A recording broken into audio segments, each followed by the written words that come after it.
What up, YouTube? This morning I have a pleasant surprise for you guys. I am going to be making a how to chainsaw shit video. So, yeah.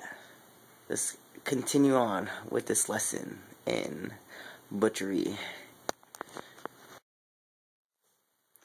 So I guess I wanted to add a few of my credentials and why I am qualified to show people, I guess, how to chainsaw, or at least how I know what I know about chainsawing. And I have over 1,500 hours on a chainsaw, probably more.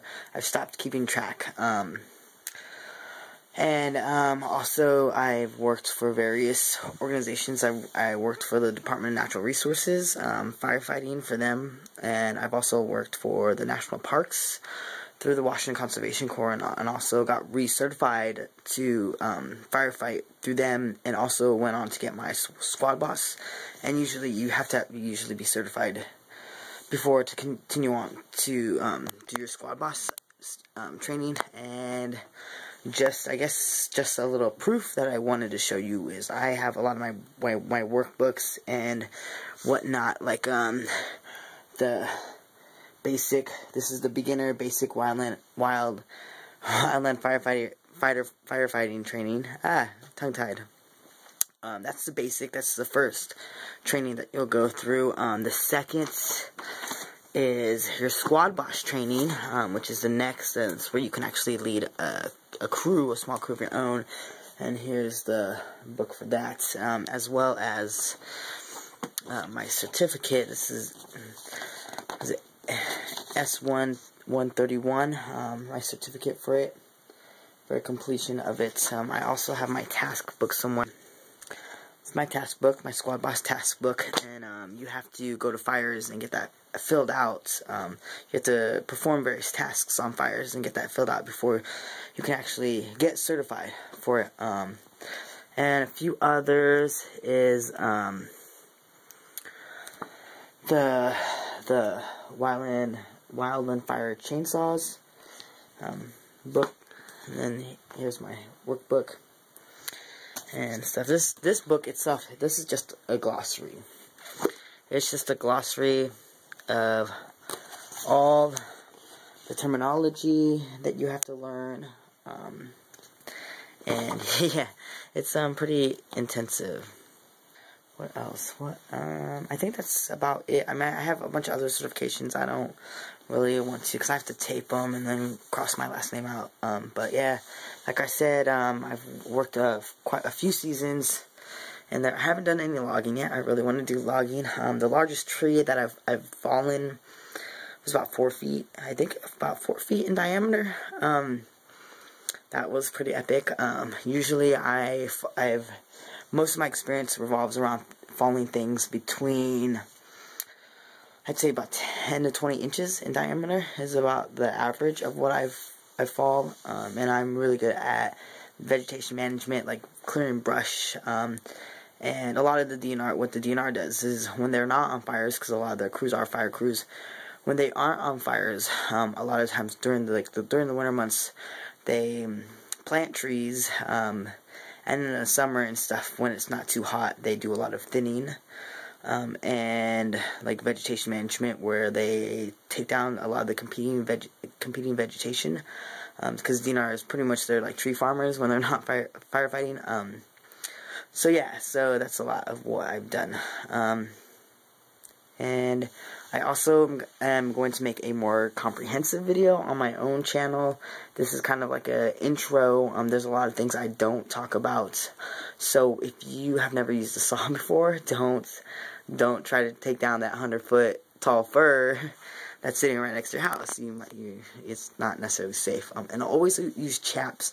Always use chaps. And if your chainsaw doesn't have a brake or the brake doesn't work, don't use that.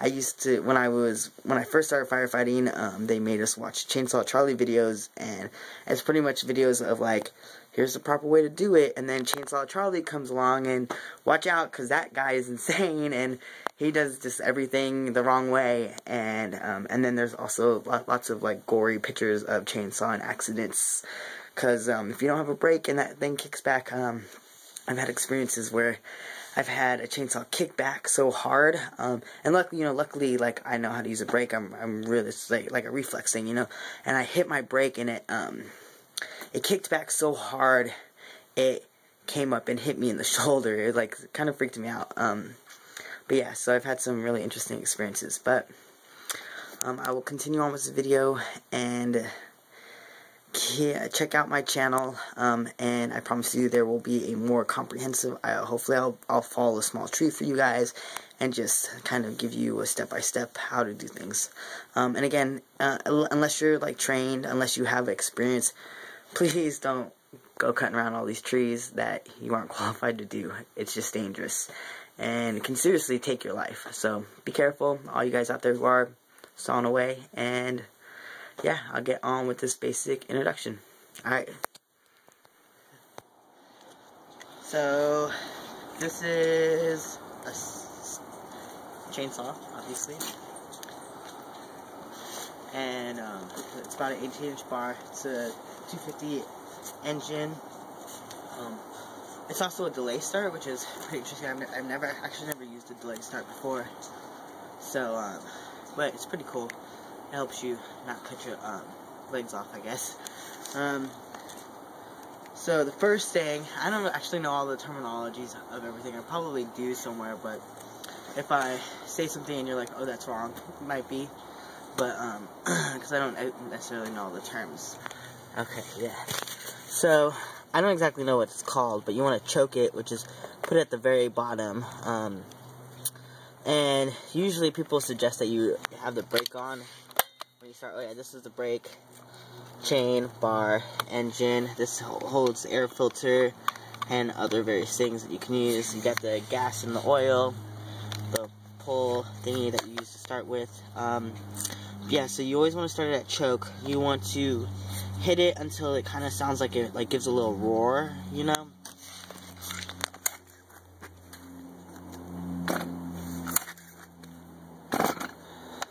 Again, like I said, this is a delay start. Like that. You want it to give a little roar like that. And then you move it. One setting up, which I think is half choke. But that will start this full throttle. I don't like to start the saw with the brake on because it's bad, especially if you use a chainsaw a lot. It's bad for the brake. Yeah, it could break the brake. So, yeah, so you switch it one switch up and do it again until it starts, and it'll start full rev.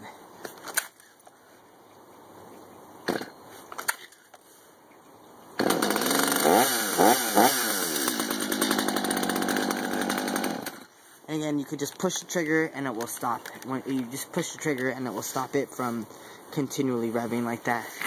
And then the button above that, the I is start, the O is off. There's a couple of different ways that you could start it, but the way I just started it is called drop starting it, and I learned that way through the DNR. When I was doing fire crew and working on fire trails and stuff, I learned how to drop start it. However, when I worked for the national parks, when I worked up on Mount Rainier, they highly suggest that we don't start it like that, because apparently it's really dangerous. I don't know. That's just the way I've always started it. It's not as easy if you have a way bigger saw. I guess when I worked for the national parks, we were using like 42-inch bars and bigger, so it's not as easy to drop something with that big of a bar. Yeah, so and the way the Forest Service suggests us, or the way the national parks suggested us to do it, was to start it with our foot in here, holding it like this. I'm not a really big fan of that. Or they suggest you, I don't know, kind of hold it in your legs and start it. I'm not a big fan of that either. I like to drop start it. It's a lot easier. I suggest you do what's comfortable for you. Yeah, and I guess I'll show you guys some of the basics here with cutting things. Right now. So, first thing about chainsawing is you don't want to lean. If you lean, you're going to hurt your back. You want to keep it close to you. You want to be in control. Also, you don't ever want to hold it by the corners, right? that you always want to make sure to hold it on the flat parts of it, and that way you have better control. If you hold it from here, you can't necessarily stop it if it kicks back. The biggest thing to know about kickback is it usually happens when you're cutting a lot of stuff at once, and a lot of times when you're hitting multiple things at once, it'll want to jerk back up in, which is what the brake is for. Stop the chain. Also, you can throw your chain really easily. Say if I was cutting into this, if I'm hitting it from both sides, it's a good possibility I might throw my chain. And yeah, and the biggest thing to remember when cutting is to watch where the weight is going to fall. So, like here, this is going to all fall down, right? So if I was to cut it from the bottom up, it would, so you think about when you're cutting it, you're pretty much creating this wedge in it, right? So if I'm cutting from the bottom up, and this wants to fall down, it's going to pinch my bar and keep me from cutting it. Same thing if, say if this was sitting on the ground and this was sitting on the ground, and I'm coming from the top down, and the pieces want to fall like this, it's going to pinch the bar. Let me think. I think that's it for this tutorial. I don't really have anything off the top of my head I could say. There's a lot more to cutting, but I just wanted to give a basic 101, and I guess show you guys some of my chainsawing skills. Yeah.